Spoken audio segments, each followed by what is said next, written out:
안녕하세요. 여러분들과 말씀으로 함께하고 싶은 안상열 목사입니다. 오늘은 비가 오는 좋은 날입니다. 우리 주님의 은혜에 흠뻑 젖으시는 하루가 되시길 축복하며 오늘 함께 묵상할 하나님의 말씀은 마태복음 12장 38절에서 50절까지의 말씀.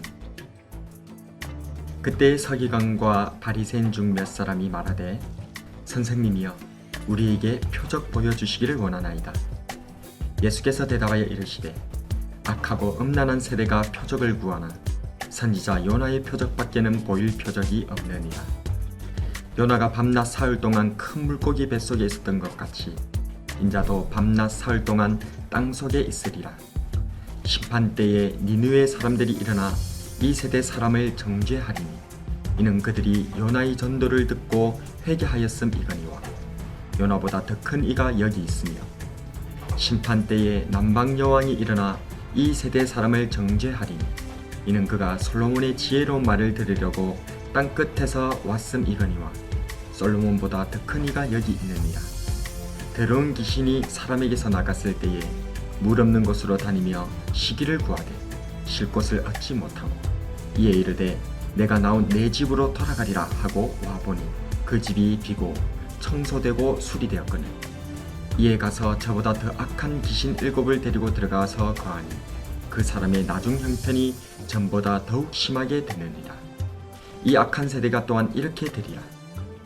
예수께서 무리에게 말씀하실 때에 그의 어머니와 동생들이 예수께 말하려고 밖에 섰더니 한 사람이 예수께 여짜오되 보소서 당신의 어머니와 동생들이 당신께 말하려고 밖에 서 있나이다 하니 말하던 사람에게 대답하여 이르시되 누가 내 어머니이며 내 동생들이냐 하시고 손을 내밀어 제자들을 가리켜 이르시되 나의 어머니와 나의 동생들을 보라.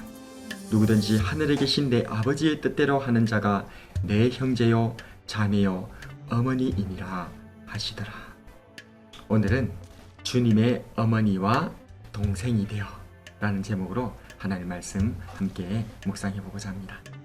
오늘 본문에 보게 되어지면 서기관과 바리새인 중 몇 명이 예수님께로 와서 표적 보여주시기를 원합니다 라고 얘기하죠. 예수님께서는 표적을 보여달라고 하는 이들에게 39절과 40절 말씀에서 악하고 음란한 세대가 표적을 구하나 선지자 요나의 표적밖에는 보일 표적이 없느니라. 요나가 밤낮 사흘 동안 큰 물고기 뱃속에 있었던 것 같이 인자도 밤낮 사흘 동안 땅 속에 있으리라. 아멘. 표적을 구하는 서기관과 바리새인들에게 악하고 음란하다라고 표현하셨어요. 왜 그렇게 하셨을까요? 예수님께서는 가르치시고 전파하시고 치료하시는 사역들을 통해서 많은 증거들을 이미 보여주셨어요. 그럼에도 불구하고 그들은 믿지 못하고 또다시 표적을 요구하는 거예요. 그럼에도 불구하고 또다시 표적을 요구하는 이들에게 예수님께서는 최후로 보여주실 수 있는 표적이 하나 남았다 라고 말씀하시면서 그 표적은 바로 요나의 표적이다 라고 말씀하셔요. 요나의 표적이 뭐예요? 그것은 바로 요나가 물고기 뱃속에서 3일 동안 있었던 것처럼 예수님께서도 땅속에서 3일 동안 있게 될 것이다. 결국 표적을 원하는 사람들에게 가장 확실한 표적은 예수님께서 죽으시는 것이었다는 것이죠. 그런데 이것은 이중적인 의미죠. 예수님께서는 죽으셨을 뿐만 아니라 또한 사흘 만에 부활하신 줄로 믿습니다. 이것이 바로 우리들에게는 진정한 표적이죠. 표적을 원하는 악하고 음란한 세대들에 대하여서 예수님께서는 말씀하십니다. 심판 때에 니느웨 사람들이 너희들을 정죄하게 될 것이고 또한 남방 여왕이 너희를 심판하게 될 것이다. 니느웨 사람들은 요나가 전하는 하나님의 말씀을 듣고 회개하였고 또한 남방 여왕은 솔로몬의 지혜로운 말씀을 듣기 위해서 그 먼 곳을 찾아왔잖아요. 예수님은 요나보다도 솔로몬보다도 훨씬 크신 분이시잖아요. 예수님은 하나님의 아드님이시고 우리의 진정한 구세주인 줄로 믿습니다. 그러나 이들은 예수님을 그렇게 믿지 못했어요. 이러한 그들에게 예수님은 또 다른 비유를 말씀하세요. 한 사람에게 더러운 귀신이 나갔는데 이 더러운 귀신이 물 없는 곳으로 다니면서 쉼을 얻기를 구하였지만 얻지 못하여서 다시 돌아보니까 그 사람이 비어있고 청소되었고 수리되어 있는 거예요. 그래서 자기보다 더 악한 귀신 7을 데리고 그 사람의 몸속에 들어와 살았다는 거예요.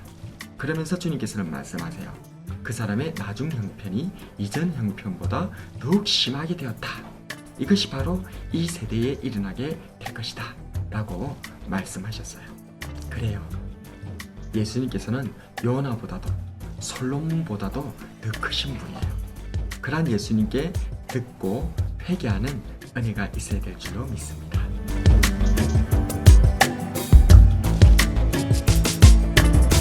또한 46절 이후로 보게 되어지면 이렇게 하나님의 말씀을 전하고 계시는 예수님께 사람들이 예수님의 어머니와 동생들이 와 있다라고 얘기해 주세요.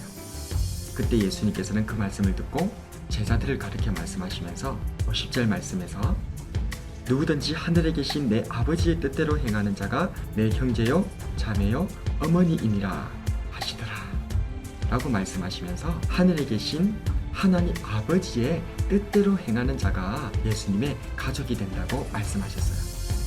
하나님 아버지의 뜻이 무엇일까요? 하나님 아버지의 뜻을 행한다는 것은 성경 말씀에 순종하여 나가는 것을 말하겠죠. 그런데 그것을 또한 단적으로 우리들에게 알려주고 있는 성경 본문이 있습니다.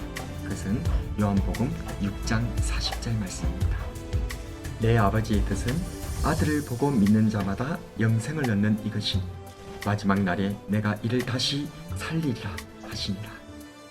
하나님 아버지의 뜻은 바로 예수님을 보고 믿어 영생을 얻는 것. 그것이 하나님 아버지의 뜻이라고 예수님께서 가르쳐 주셨어요. 서기관과 바리새인들은 예수님을 보고도 믿지 않았어요. 계속 거절하고 계속 배척하고 있어요. 그것은 하나님 아버지의 뜻이 아닙니다. 하나님 아버지의 뜻은 우리가 죽는 것이 아니고 우리가 사는 거예요. 우리가 살기를 바라시는 우리 하나님 아버지께서는 우리에게 마지막 날 우리 구주 예수 그리스도를 우리에게 보내주셔서 예수님을 보고 믿어 영생을 얻는 생명을 얻는 것을 원하고 바라고 계시는 줄로 믿습니다.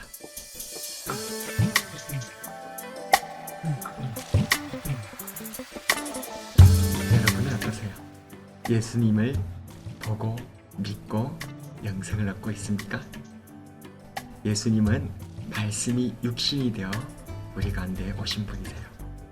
그래서 예수님을 보고 믿는다는 것은 하나님의 말씀을 보고 믿어 행하는 거예요.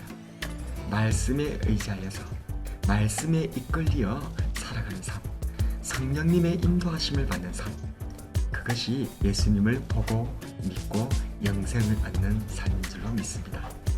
오늘 하루 예수님을 보고 믿어 영생에 이르는 삶들 살아가시는 저와 여러분 되시기를 축복합니다.